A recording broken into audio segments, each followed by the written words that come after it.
बिस्मिल्लाहिर्रहमानिर्रहीम अस्सलाम वालेकुम। आज हम देखेंगे जी लेक्चर नंबर 4। कॉल जॉन्ग को देख रहे हैं, उसका 3 लेक्चर्स हो चुके हैं। आज लेक्चर नंबर 4 देखेंगे। कल आपने क्वेश्चन किया था प्रिंसिपल्स ऑफ साइकिक एनर्जी के बारे में, कुछ एग्जांपल्स आपने पूछी थी या आपने कहा था कि ये इसको थोड़ा सा और इलेबोरेट करें।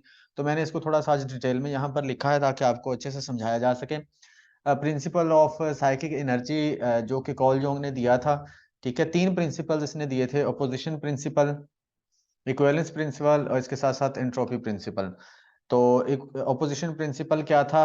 इसका कहना था कि हमारे पर्सनैलिटी में या हम जो चीज़ें लाइफ के अंदर या हमारी, आप इस तरह से कह सकते हैं, कॉन्शियसनेस का पार्ट होता है। ये वाली चीज़ें मतलब कि, या इस तरह भी कह सकते हैं कि हमारी लाइफ का पार्ट होती हैं। ऑपोजिट्स चीज़ें होती हैं कुछ जो हमारी लाइफ का पार्ट होती हैं। उन्हीं की वजह से कहते हैं कि हम बैलेंस वे में चल रहे होते हैं, ठीक होके चल रहे होते हैं, या खुद को नॉर्मल रख के चल रहे होते हैं, उन्हीं की वजह से। ठीक है, तो ये देखते हैं। Opposition principle is a fundamental concept in the analytical psychology. It refers to the idea that psychic energy and human experiences are organised around polarities and opposites. उसने बोला कि जो एनर्जी और हमारे एक्सपीरियंसेस होते हैं, उन वो पोलैरिटीज के गिर्द ही ऑर्गेनाइज हुए होते हैं। ठीक है, पोलैरिटी यानी कि दो ऑपोजिट साइड्स मौजूद होती हैं। And the that psychological growth and integration require the conciliation of these opposites. और हमारी जो ग्रोथ होती है ना, साइकोलॉजिकल ग्रोथ, वो उसका तकाजा होता है कि इन ऑपोजिट्स को हम बैलेंस में लेके चलें। These opposing forces are typically referred to as archetypes and exist ये archetypes basically archetypes का ही हिस्सा होती हैं ये वाले, और जो कि collective unconscious के अंदर मौजूद होते हैं।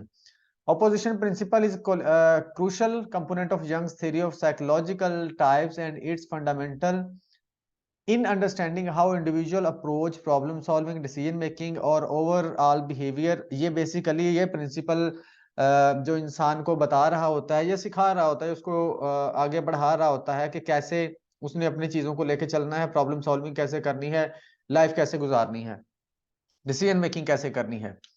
इट्स एंड अब छोटी सी एक मिसाल देता हूँ। डिसीजन मेकिंग पे ही आ जाते हैं कि अगर आपने कोई लाइफ के अंदर डिसीजन लेना है या आपको कोई सिचुएशन क्रिएट आई है, आप उसको अब सोच कर तो डिसीजन लेना चाहते हैं। अब आप डिसीजन कैसे ले रहे होते हैं? दो ऑपोजिट्स को सामने रख के ले रहे होते हैं, यानी कि प्लस और माइनस को सामने रख के ले रहे होते हैं, फायदा और नुकसान को सामने रख के डिसीजन ले रहे होते हैं। ठीक है, तो वो कहता है कि ये नॉर्मल लाइफ गुजारने के लिए आपके जरूरी होता है ऑपोजिट प्रिंसिपल। जब आपके सामने दोनों सूरतें हाल होती हैं तो उस वक्त आप सही डिसीजन ले पाते हैं। अगर आपके सामने कोई सिचुएशन ना हो या एक ही साइड हो, ठीक है, एक ही साइड आप साइड हो ना, या आप एक ही साइड को देख पा रहे हो, मिसाल के तौर पर आप देख रहे हो पॉजिटिव साइड किसी भी चीज की, आप उसके फेवर में डिसीजन ले लेते हो। लेकिन जब आप डिसीजन ले चुके हो तो जब आप उसको प्रैक्टिकली जाके करते हो तो वो आपके गले पड़ जाती है, यानी कि उसका आपको नुकसान हो जाता है। तो ये जो अपोजिट प्रिंसिपल हमें डिसीजन मेकिंग में हेल्प कर रहा होता है। हम जो पॉजिटिव और नेगेटिव एस्पेक्ट्स को सामने रख के फैसला ले रहे होते हैं। अगर हमारे सामने ये दोनों पहलू ना हो तो हम सोचे ना, समझे ना और डिसीजन ले दें। ठीक है, तो ये हमें डिसीजन लेने में भी हेल्प कर रहा होता है कि हम देख सोच के डिसीजन लें। It's understanding can help individual better understand their own behaviour. ये ना सिर्फ हमें अपना बिहेवियर समझने में हेल्प करता है, बल्कि ये दूसरों का बिहेवियर समझने में भी हमें हेल्प कर रहा होता है, ये वाला जो अपोजिट प्रिंसिपल है। यानी कि जब ये दो चीजें होती है ना, अच्छा बुरा, ठीक है, गर्म ठंडा, या इस तरह कह सकते हैं कि पॉजिटिव और नेगेटिव एस्पेक्ट्स हमारे पर्सनैलिटी के होते हैं, तो इससे ना सिर्फ हम खुद को समझ सकते हैं बल्कि दूसरों को भी समझ सकते हैं। ठीक है, इस प्रिंसिपल से आपको पता होगा कि पॉजिटिव एस्पेक्ट क्या होता है। अगर दूसरे में होगा पॉजिटिव एस्पेक्ट तो आप उसको समझ जाओगे कि यार ये पॉजिटिव बंदा है या पॉजिटिव पर्सनैलिटी, नेगेटिव होगा तो नेगेटिव पर्सनैलिटी। ठीक है, या अगर आप उसको समझना चाहते हो कि यार इस पर्सनैलिटी को मैंने अंडरस्टैंड करना कैसे करना है, तो फिर आप अपोजिट प्रिंसिपल लगा लेते हो कि इसमें अच्छाइयां कौन सी है, बुराइयां कौन सी हैं। ठीक है, इस तरह से भी। According to Young, every concept, idea और experience has its opposite and both are necessary for psychological balance and wholeness. ये बहुत जरूरी होता है इसके लिए। For example, the concept of good and evil, masculine and feminine, conscious and unconscious, life and death are examples of opposite pairs. ये different examples हैं। Young believe that the people are often drawn to and identify with one pole of an opposite pair while rejecting or ignoring the other। वो कहता है कि जो हमारी personality होती है ना, इनमें से एक चीज हमारी डोमिनेट होती है। यानी कि अगर हम ये बोलेंगे कि पॉजिटिव पर्सनैलिटी, नेगेटिव पर्सनैलिटी, या एक्सट्रोवर्ट या इंट्रोवर्ट। तो वो कहता है कि इनमें से एक चीज आपके पर्सनैलिटी पर ज्यादा नजर आ रही होती है, या तो आप एक्सट्रोवर्ट हो गए ज्यादा या आप इंट्रोवर्ट हो गए। ठीक है, दूसरों को हम इग्नोर कर देते हैं, या दूसरी हमारी पर्सनैलिटी में क्या हो जाती है, बैकआउट हो जाती है या पीछे चली जाती है, छुप जाती है, एक चीज डोमिनेट कर जाती है। This one sidedness can lead to psychological imbalance and neurosis. वो कहता है कि ये जो वन साइडेडनेस है ना, ये हमें क्या करती है, अब वो तो कहता है कि हम और डोमिनेट करती है हमारी पर्सनैलिटी पर एक, लेकिन वो कहता है कि ये जो वन साइडेडनेस है ना, या आप सिर्फ पॉजिटिव रहेंगे तो भी उसका नुकसान होगा, या सिर्फ आप नेगेटिव रहेंगे तो भी उसका नुकसान होगा। ठीक है, या आप एक एस्पेक्ट को देखते रहेंगे तो भी नुकसान होगा, दूसरे को देखते रहेंगे तो भी नुकसान होगा। कहता है दोनों को देखना होगा। To achieve balance and integration, individuals must become aware of and integrate the opposite aspects of their psyche। आपको दोनों चीजों को ऑब्जर्व करना है, इंटीग्रेट करना है, और फिर उसको उसमें बैलेंस क्रिएट करना है। ठीक है, एग्जांपल देख लेते हैं। A person who identify strongly with their rational, logical and analytical side, आप अपनी पॉजिटिव साइड को देख रहे हैं, may neglect their emotional, intuitive and creative side. इन चीजों को आप इग्नोर कर रहे हो। ठीक है, अच्छा, इन चीजों को आप देख रहे हो, दूसरी चीजों को आपने क्या कर दिया, इग्नोर कर दिया, तो क्या होगा, this imbalance can lead to lack of fulfilment and creativity in their personal and professional life. अगर आप उस दूसरे को क्या कर देंगे, इग्नोर कर देंगे, तो फिर आप लैक कर रहे होंगे बहुत सारी चीजों में। ठीक है, एक और एग्जांपल है, opposition principle is the concept of shadow. अब वो शैडो की बात करता है, जो हमारी आर्कीटाइप है, ठीक है, हमारा नेगेटिव साइड है पर्सनैलिटी की। वो कहता है कि अगर आप अपने शैडो को नहीं देखते या नहीं समझते, तो चूंकि इसमें नेगेटिव, आप में से माइक है किसी का ऑन, किसका ऑन है?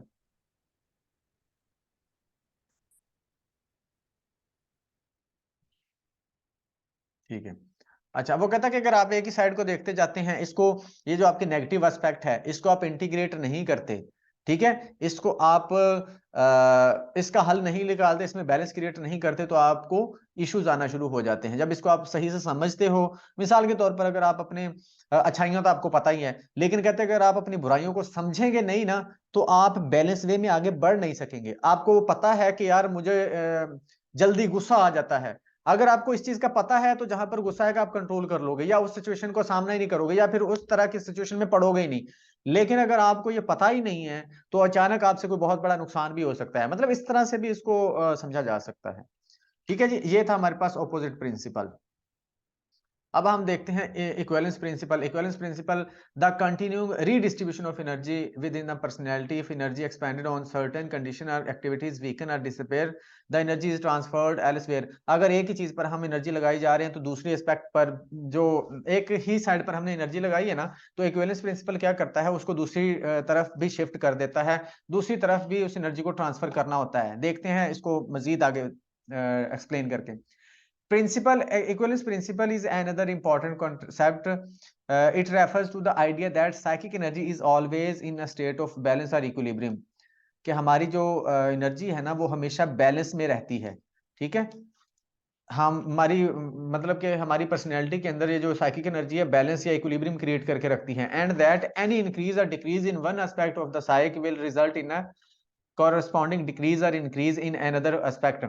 अगर वो कह रहा है कि अगर इंक्रीज हो, एक साइड पे इंक्रीज होगी, हो रही होगी, तो दूसरी साइड पे भी उसी तरह से उसको बैलेंस करने की कोशिश करेगी। अगर डिक्रीज हो रही होगी, तो दूसरी साइड पे भी इसी तरह से उसको बैलेंस करने की कोशिश कर रही होगी, जैसे कि मैंने आपको एग्जांपल दी थी कल। Young believe that the psyche operates on a principle of conservation of energies, जो कि law of conservation of energy के related है। He posited that when one aspect of the psyche is activated or emphasized, it will draw energy away from other aspects of the psyche। जब एक चीज पे आप ज्यादा फोकस कर रहे होते हैं, तो आपके फोकस से दूसरी चीजें निकल जाती हैं। ठीक है, यानी कि दूसरी चीजों पे आप फोकस नहीं कर पाते, resulting in a compensatory reaction. फिर जब ऐसा होता है, तो फिर आप हमारी जो पर्सनैलिटी है ना, उसको बैलेंस करने के लिए या इक्विलिब्रियम क्रिएट करने के लिए उसको कंपनसेट करती है उस चीज को। ठीक है, अगर आप एक ही चीज पर ज्यादा फोकस करते रहते हैं, तो फिर हमारी बॉडी का या हमारी पर्सनैलिटी का इक्विलिब्रियम डिस्टर्ब होता है। फिर उस इक्विलिब्रियम को दोबारा अपनी हालत में लाने के लिए या बैलेंस क्रिएट करने के लिए उसको कंपनसेट कर रही होती है हमारी पर्सनैलिटी। कैसे? If a person is highly rational and analytical, they may neglect their emotional and intuitive side. अगर बहुत बंदा रैशनल है तो वो अपनी ये वाली साइड क्या है, उसको निग्लेक्ट करेगा, इग्नोर करेगा। This one sidedness can result in imbalance that affects their overall functioning, जो कि नेगेटिव इंपैक्ट करेगी, जाहिर सी बात है। द साइक फिर क्या करेगी, may then compensate by generating dreams और fantasies that express the neglected emotional and intuitive aspects.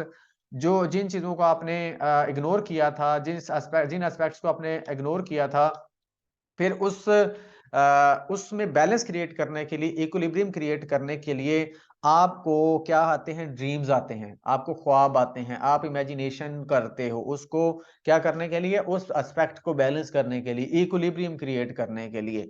ये था इसका बेसिकली कॉन्सेप्ट कि जब आप एनर्जी, ये इसको ना देखिए, यहाँ पर जो कल हमने डेफिनेशन पढ़ी थी उसका थोड़ा सा और एस्पेक्ट बताया गया था, आज हमने इसको थोड़ा सा और डिफरेंट वे में देखा है कि जब आप एक चीज में ही अपनी एनर्जी इन्वेस्ट करते रहते हो ना, ठीक है, तो फिर उसको बैलेंस करने के लिए भी कंपनसेट किया जाता है हमारी साइक की तरफ से, हमारे आप कह सकते हैं माइंड की तरफ से, या कॉन्शियस की तरफ से, या अनकॉन्शियस की तरफ से उसको कंपनसेट कराया जाता है।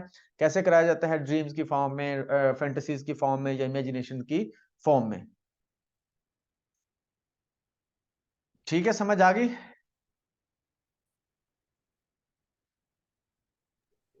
Yes sir. उसके बाद हमारे पास थर्ड प्रिंसिपल है entropy principle, tendency toward balance और equilibrium within the personality. The ideal is Yes, sir. equal distribution of psichic energy over all structures of the personality. For example, if a hot object and a cold object are placed in direct contact, वही वाली बात जो कल हम मैंने example दी थी कि अगर आप दो चीजों को, एक ठंडी और गर्म को आप आस पास रखते हैं तो एनर्जी शिफ्ट हो जाती है। ठीक है, एनर्जी क्या हो जाती है, शिफ्ट हो जाती है। एनर्जी का वो जो शिफ्ट होना है ना, एनर्जी का वो जो शिफ्ट होना है उसको बोलते हैं entropy principle. For example physical health की बात करते हैं, नीचे एग्जांपल दी गई है ये वाली। The human body is subject to entropy principle as it naturally tends towards physical decline and disorder as we age. We must apply energy in the form of exercise, healthy diet, and self-care to contract the effects of the entropy principle and maintain good physical health. अब आपको पता है कि आपकी जो body है, या आप इस तरह से कह सकते हैं जैसे जैसे एज बढ़ रही है आपकी जो बॉडी है या आपकी हेल्थ खराब होती जा रही है, तो फिर वो कहता है कि क्या करते हो आप, एनर्जी को शिफ्ट करते हो, एनर्जी के थ्रू क्या करते हो, सेहत को बरकरार रखने के लिए, मेंटेन रखने के लिए क्या कर रहे होते हो आप, एक्सरसाइज कर रहे होते हो, उसके साथ साथ आप हेल्दी खाना खा रहे होते हो, अपनी केयर कर रहे होते हो। ठीक है, एक मतलब कि एक साइड से आपकी एनर्जी दूसरी साइड पर ट्रांसफर होना शुरू हो गई। उसके बाद मेंटल हेल्थ की बात करते हैं, मेंटल हेल्थ की भी एक एग्जांपल देख लेते हैं।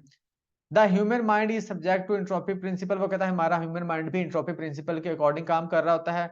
Can suffer from a decline in mental health if not actively maintained, अगर इसको एक्टिवली मेंटेन ना रखा जाए तो हम मेंटल प्रॉब्लम्स का शिकार हो जाते हैं। This requires us to apply energy in the form of self reflection, personal growth, seeking professional help when necessary to maintain. फिर हम क्या कर रहे होते हैं, उसको मतलब कि मेंटेन रखने के लिए क्या कर रहे होते हैं हम, अपनी सेल्फ केयर कर रहे होते हैं, और पर्सनल ग्रोथ पे काम कर रहे होते हैं, प्रोफेशनल हेल्प ले रहे होते हैं। ये इसकी एग्जांपल्स थी और ये इसकी एक्सप्लेनेशन थी। यहाँ पर एक चीज थी, आई थिंक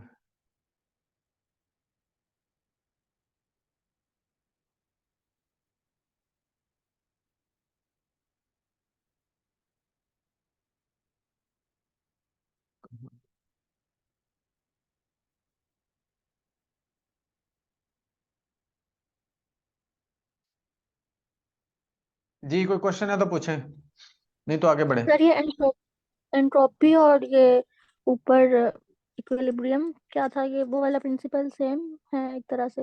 नहीं नहीं, थोड़ा सा डिफरेंट है इसमें, डिफरेंस है, लगता है एक जैसे है लेकिन डिफरेंस है इसमें, डिफरेंस है। इक्वल एक बिल्कुल सेम नहीं है, लेकिन लगता है ऐसे ही है, एक जैसा है। लिटिल आप कह सकते हैं कि लिटिल बिट इसका है डिफरेंस इसमें।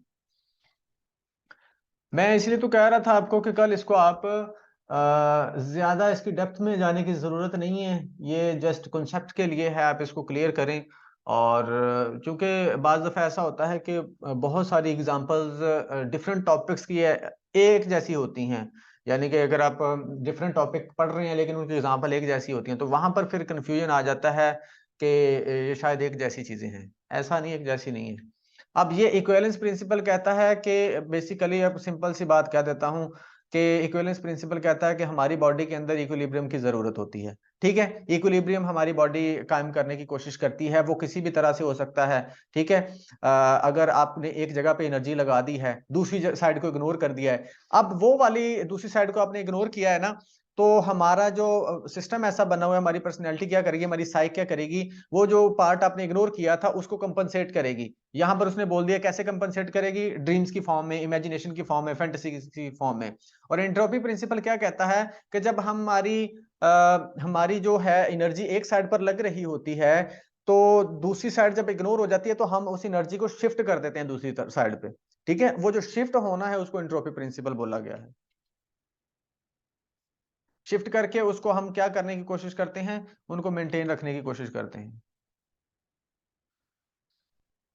ठीक है जी, आगे बढ़ते हैं। कोई क्वेश्चन है तो पूछें, अदरवाइज आगे बढ़ें। इसको ज्यादा सीरियस लेने की जरूरत नहीं, अगर कॉन्सेप्ट क्लियर हो रहा है तो ठीक है, अदरवाइज आगे बढ़ते हैं।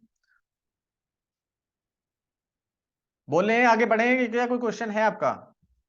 जी सर, नहीं आगे सर, पढ़ाएं तो। ओके, आर्किटाइप की बात करते हैं। आर्किटाइप, कल हमने कलेक्टिव अनकॉन्शियस को पढ़ा था कि हमारे जो पास्ट एक्सपीरियंसेस या हमारे इंसेस्टर्स के या हमारे आबा अजदाद के जो भी एक्सपीरियंस या जो भी लर्निंग्स होती हैं वो हम तक ट्रांसफर होती हैं। अब उसका एक पार्ट होता है, कलेक्टिव अनकॉन्शियस का एक पार्ट होता है, उनको बोलते हैं आर्किटाइप्स। आर्किटाइप्स क्या होता है देखते हैं। Images of universal experiences contained in the collective unconscious. Universal experiences की जो इमेजेस हमारे पास मौजूद होती हैं या सिंबल्स की फॉर्म में जो चीजें मौजूद होती हैं, उसको क्या बोलते हैं, उसको बोलते हैं आर्कीटाइप्स। कलेक्टिव अनकॉन्शियस के अंदर मौजूद होती हैं ये। The ancient experiences contained in the collective unconscious are manifested by recurring themes or patterns which young called archetypes। themes की फॉर्म में, symbols की फॉर्म में, patterns की फॉर्म में, जिनको हम पहचान रहे होते हैं experiences को या learnings को, वो archetypes होती हैं। he also used the term primordial images। these are many such images as many as there are common human experiences। वो कहता है कि जितने एक्सपीरियंस हो गए उतनी ही उसी हिसाब से इसकी इमेजेस होती हैं या सिंबल्स की फॉर्म में मौजूद होती हैं ये चीजें। by being repeated in the lives of succeeding generations, archetypes have become imprinted in our psyches। वो कहते हैं जैसे जैसे ये generations में experiences होते रहते हैं वैसे वैसे ये आगे ट्रांसफर होते हैं और हमारे साइक के अंदर इम्प्रिंट होती हैं। Are express in our dreams and manifestations, और फिर ये एक्सप्रेस हो रही होती हैं हमारी ड्रीम्स और फैंटेसीज के थ्रू।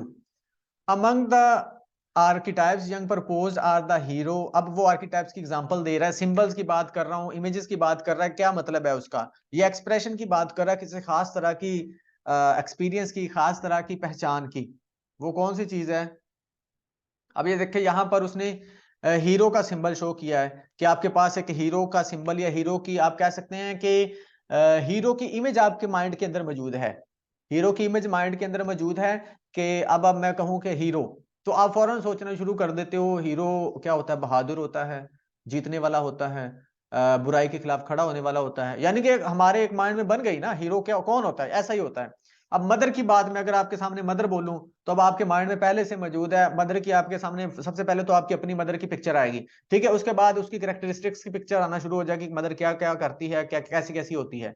उसके बाद अगर मैं चाइल्ड की बात करूं तो आपके सामने फौरन बच्चे आना शुरू हो जाएंगे, बच्चों की पिक्चर्स आना शुरू हो जाएंगी। गॉड की बात करूं तो आपके माइंड में आना शुरू हो जाएगा, पिक्चर तो नहीं मैं कह सकता, माइंड में शुरू होना आना शुरू हो जाएगा कि वो हस्ती जिसकी हम इबादत करते हैं, ठीक है, जिससे हम मांगते हैं, जिसके सामने दुआ करते हैं। डेथ की बात करें तो कोई डेथ का कॉन्सेप्ट आपके सामने आ जाएगा। इसी तरह से डिफरेंट कॉन्सेप्ट्स ये बने पड़े हैं। ये बेसिकली ये आर्कीटाइप्स हैं, जो डिफरेंट इमेजेस होती हैं डिफरेंट एक्सपीरियंसेस की, या डिफरेंट किसी की पहचान या किसी की निशानी जो होती है। A few of these are developed more fully than others and influence the psyche more consistently। वो कहता है इनमें से कुछ आर्कीटाइप्स ऐसी होती हैं जो ज्यादा डेवलप हो जाती हैं, और इसलिए वो डेवलप होने का मतलब वो ज्यादा हम पर डोमिनेट हो जाती हैं।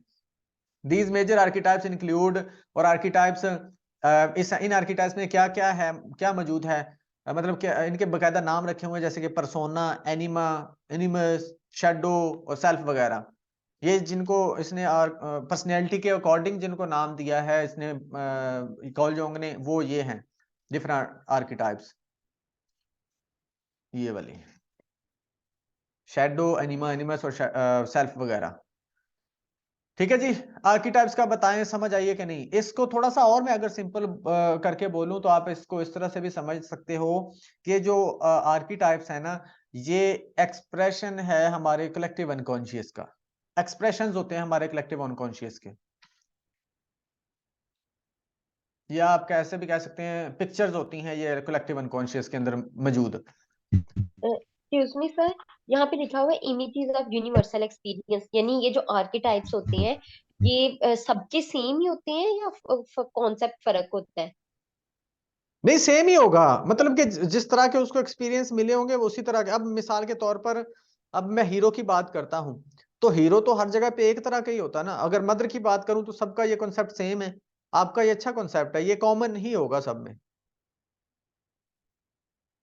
ओके सर, ठीक अब है। देखें ना, अगर मैं किसी से हीरो का पूछूं तो सारे यही कहेंगे यार ये बुराई के खिलाफ लड़ने वाला होता है, जीतने वाला होता है, लीडर होता है। कोई ये नहीं कहेगा यार ये हीरो क्या होता है, मतलब कि बुजदिल होता है, विलन होता है, ठीक है, और दूसरों के साथ बुराई करने वाला, ऐसा कोई भी नहीं बोलेगा। सब यही बोले, सब अच्छा ही बोलेंगे मतलब हीरो के बारे में। अगर मैं आपको बोल दूं क्रिमिनल, मैं आपको बोल दूं क्रिमिनल, तो और क्रिमिनल के बारे में कोई भी अच्छा नहीं बोलेगा। क्रिमिनल का एक कॉन्सेप्ट बन गया हमारे माइंड में, बना हुआ है, पिक्चर हमें मतलब के मिलती आ रही है जनरेशन टू जनरेशन के क्रिमिनल कौन होता है, या जराइम पेशा कौन होता है, वो जो गलत काम करता है। कोई भी ये नहीं कहेगा जराइम पेशा वो बंदा होता है जो बहुत अच्छे काम करता है। समझ रही है ना आप? यस सर, सर ये ओके जो क्लियर। हमारे कॉम्प्लेक्सेस होते हैं फिर ये भी आर्केटाइप्स में ही आएंगे? कम्प्लेक्सेस, हाँ जी कह सकते हैं। नहीं, कम्प्लेक्सेस को अब अगर हम किसी तरह से इसको अटैच करना चाहें तो कर सकते हैं, लेकिन अगर हम ये कहें कि एग्जैक्ट वही चीज है तो ये शायद हम ना कह सकें, क्योंकि बाज दफा चीजें थोड़ी सी ना वेरी कर जाती हैं, थोड़ी सी चीजें डाइवर्ट कर जाती हैं, तो इसलिए हम एग्जैक्ट नहीं कहेंगे इसको, क्योंकि मैंने एग्जैक्ट इसको पढ़ा नहीं है कि कम्प्लेक्सेस ही बेसिकली आर्कीटाइप्स होती हैं। कम्प्लेक्सेस तो ये था ना कि हमने ये पढ़ा था कि कम्प्लेक्सेस वो चीज जो आपकी पर्सनैलिटी में ज्यादा डोमिनेट होती है, जिसके अकॉर्डिंग आप चल रहे होते हैं या जिसके अकॉर्डिंग आप बिहेवियर शो कर रहे होते हैं, ठीक है, तो वो एक अलग डायमेंशन चली जाती है, उसको नहीं कहेंगे कि ये सेम होती है। लेकिन उसमें भी सर हमारा एक जो कॉन्सेप्ट था मदर के बारे में, हीरो के बारे में, तो वो भी इसी तरह ही कही था कि हम अपनी फैंटेसीज और ड्रीम्स और उस सारी चीजों को जब इमोशनली चीजों के साथ अटैच करते हैं तो हमारे कॉम्प्लेक्सेस बन जाते हैं। तो इसमें भी तो हम यही बात कर रहे हैं कि नहीं भाई नहीं, जो चीजें हैं। ये वो आपको बता रहा है कि आप जो कम्प्लेक्सेस होते हैं वो आपकी पर्सनैलिटी को डेवलप कर रहे होते हैं। ये बता रहा है कि ये आपके जस्ट कॉन्सेप्ट्स होते हैं या इमेजेस होती हैं, इसके पीछे आपको एक मीनिंग मिल जाता है कि यार इसके पीछे पीछे पूरी स्टोरी क्या है। वो कह रहा था कि आप जो कम्प्लेक्सेस आपके डेवलप होते हैं उसी तरह से आपकी पर्सनैलिटी डेवलप होती जाती है। अगर आपके कम्प्लेक्स जो नेगेटिव, यानी कि वो इन्फीरियरिटी कम्प्लेक्स है, अब इन्फीरियरिटी कम्प्लेक्स की जो बंदे की कैरेक्टरिस्टिक्स होंगी वो क्या होंगी, वो उसमें कॉन्फिडेंस नहीं होगा, सेल्फ एस्टीम लो होगी, वो खुद को नकारा समझता होगा, ठीक है, बात बात पे इमोशनल हो जाता होगा। तो ये और ये चीज जो कम्प्लेक्स, ये और तरफ चल जाती है बात, आर्किटाइप और तरफ जाती है। मतलब कि ये एक कॉन्सेप्ट है और वो जो कॉम्प्लेक्सेस है वो हमारे जो भी फैंटेसीज को हम अपने बिहेवियर में शो करते हैं वो चीज। जी, जो चीज, जो ठीक है। कॉन्सेप्ट या जो चीज आपकी पर्सनैलिटी पे डोमिनेट हो जाती है। और कम्प्लेक्सेस का ये भी हमने देखा था कि आपके जो एक तरह के कॉन्सेप्ट्स होते हैं वो ग्रुप्स की फॉर्म में डेवलप होते चले जाते हैं या उनके ग्रुप्स बनते चले जाते हैं आपके अनकॉन्शियस के अंदर।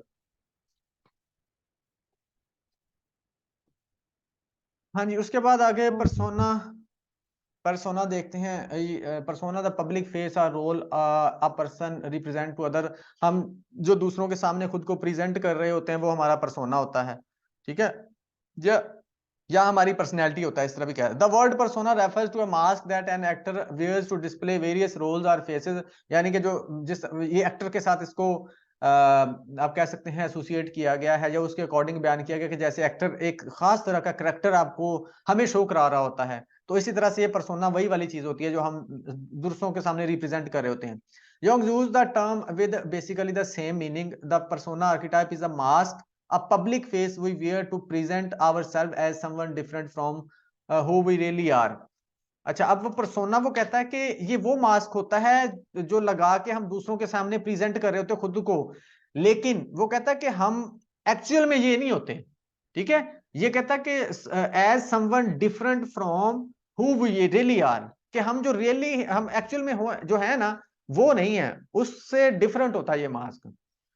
मिसाल के तौर पर एक बंदा अंदर से बहुत जेलसी फील करने वाला है, लेकिन वो लोगों से खुश होकर मिल रहा होता है, जफ्फियां डाल डाल के मिल रहा होता है। ठीक है, अब वो पर्सोना उसका कुछ और है, वो दिखा रहा है कि यार बहुत केयरिंग है, मोहब्बत करने वाला, मिलजुल हंस के मिलने वाला है। ठीक है, लेकिन अंदर से वो बहुत जेलसी करने वाला है। तो वो कहता है हम वो वाली चीज दिखा रहे होते जो एक्चुअली हम नहीं होते। The persona is necessary, Jung believe, because we are face we are force to play so many roles in life. वो कहता है ये जरूरी होता है क्योंकि हमें बहुत ज्यादा रोल प्ले करने पड़ते हैं अपनी लाइफ के अंदर। ठीक है, यानी कि बाज दफा हमें क्या बनना पड़ता है, बाज जगह पे हमें गुस्से वाला बनना पड़ता है।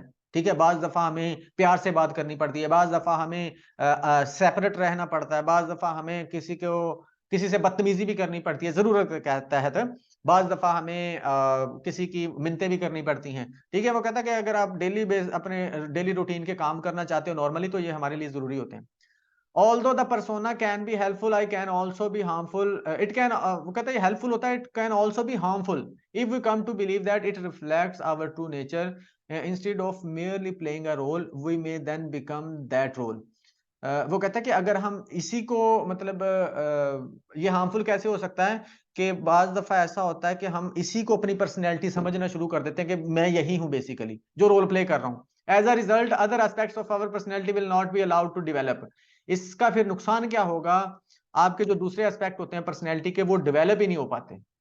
ठीक है, वो छुप जाते हैं। When this happens, जब ये होगा, the ego may come to identify with the persona rather than with the person's true nature, resulting in a condition known as inflation of person. ये इंटरेस्टिंग चीज है। वो कहता है जब आप इसको ही ओरिजिनल समझना शुरू कर देते हो ना, यानी कि इसी के अकॉर्डिंग ज्यादा से ज्यादा काम करना शुरू कर देते हो, अपनी जात को नहीं समझते, सेल्फ को नहीं समझते, तो फिर आपकी जो ईगो होती है ना वो भी यही समझना शुरू कर देती है कि आप एक्चुअल में यही हो।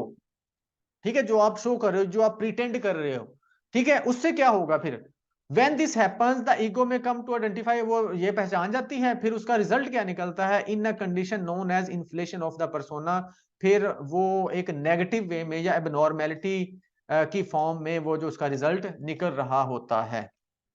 whether the person plays a role or comes to believe that role, he or she is resorting to deception, वो मतलब कि खुद को धोखा दे रहे हैं। In the first instance the person is deceiving others. पहली एग्जांपल में क्या था कि हम दूसरों के सामने जो प्रेजेंट कर रहे होते हैं, वो कहता है पहली एग्जांपल में हम दूसरों को धोखा दे रहे होते हैं, लेकिन अगर हम उसी पर डटे रहें या वही उसी पर ज्यादा फोकस करते रहें अपने पर्सोना पर, तो उसमें क्या होता है, दूसरी एग्जांपल बन जाती है जिसमें हम क्या कर रहे होते हैं, खुद को डिसीव कर रहे होते हैं। ये समझिएगा, बात समझने वाली है। वो कहता है उसकी जो डेफिनेशन है पर्सोना की कि हम दूसरों को क्या दिखा रहे होते हैं, पहली एग्जांपल में हम दूसरों को धोखा दे रहे हैं। ठीक है, जो दूसरी डेफिनेशन हमने की कि बेसिकली जो हमारी एक्चुअल होती है ना, उसको अगर हम नहीं देखते, हम अपनी जो पर्सोना पर ही फोकस करते हैं, तो फिर हम खुद को भी धोखा दे रहे हैं। ठीक है, खुद को भी धोखा दे रहे हैं, ये समझने वाली बात है। समझ आई इसकी? पर्सोना से कोई क्वेश्चन है तो पूछें जल्दी से।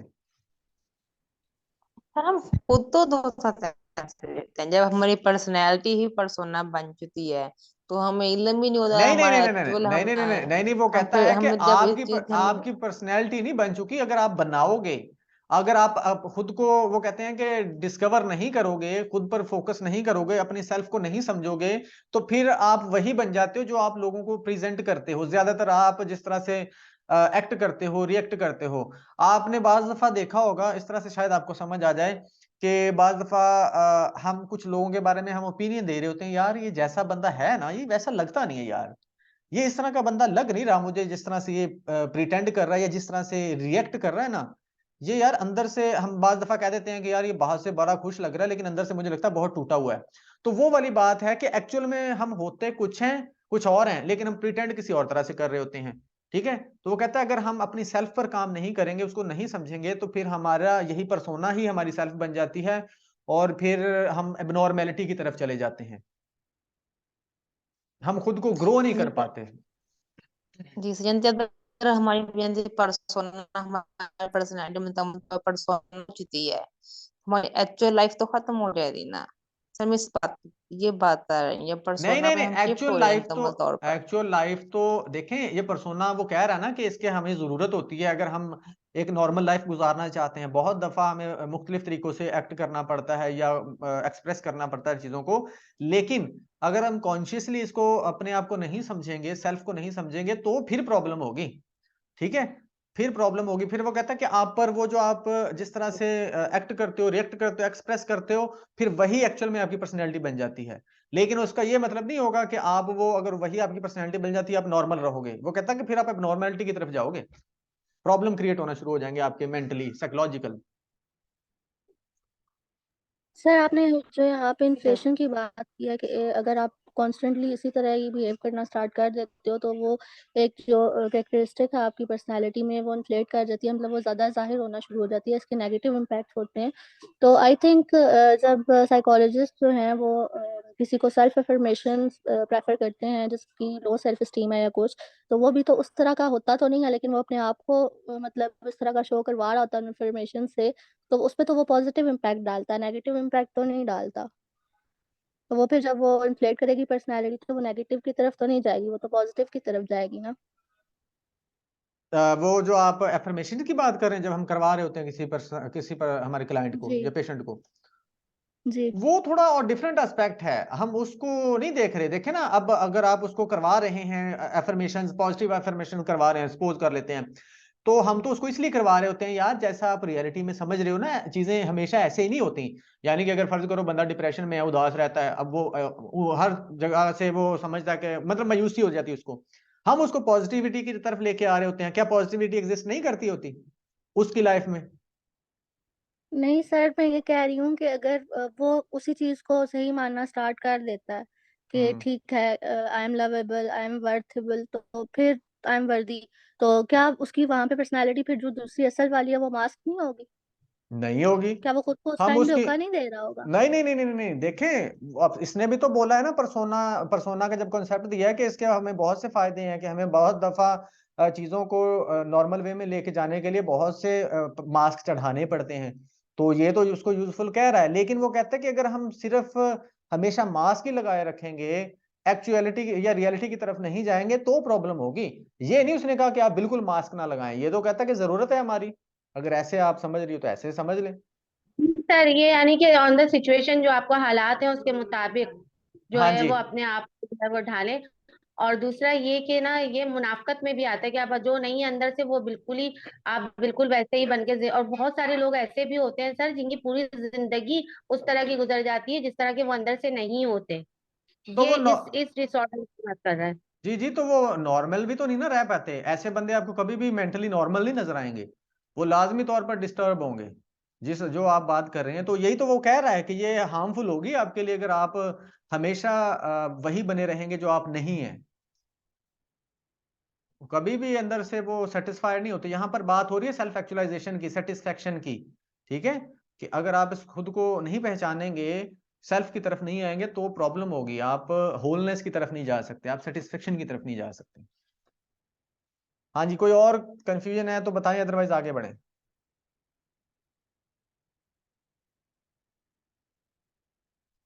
नो सर, आगे पढ़ाएं। हाँ जी, उसके बाद हमारे पास दो और आर्कीटाइप्स हैं हमारे, एक तो एनिमस है, दूसरा एनिमा।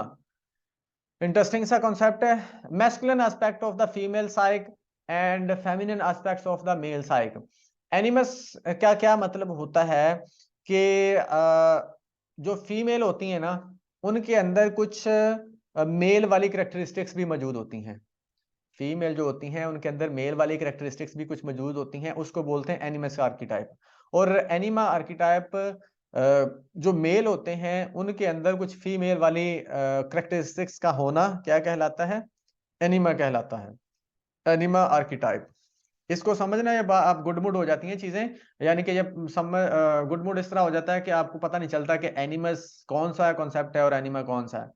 तो आप इसको इस तरह समझ सकते हो कि जो एनिमा है ना, अब एनिमा टाइप आप कह सकते हो कि लड़की टाइप, फीमेल टाइप लग रहा है ना नाम। अगर फर्ज करें आपने अलीमा रखना है, अलीमा, ठीक है, अलीमा क्या होता है, वो लड़की का नाम ही होता है ना, अलीमा किसी शख्स का नाम तो नहीं होता, मेल का नाम तो नहीं होता। तो मैंने इसको इस तरह से याद करने की कोशिश की थी कि एनीमा क्या होगा, ये फीमेल कैरेक्टरिस्टिक्स होंगी मेल की, एनीमा फीमेल कैरेक्टरिस्टिक्स मेल की, ठीक है। और एनी जो एक अगर आपको समझ आ गया, दूसरा उसका उलट होगा, सिंपल। इसको इस तरह से याद रख सकते हैं।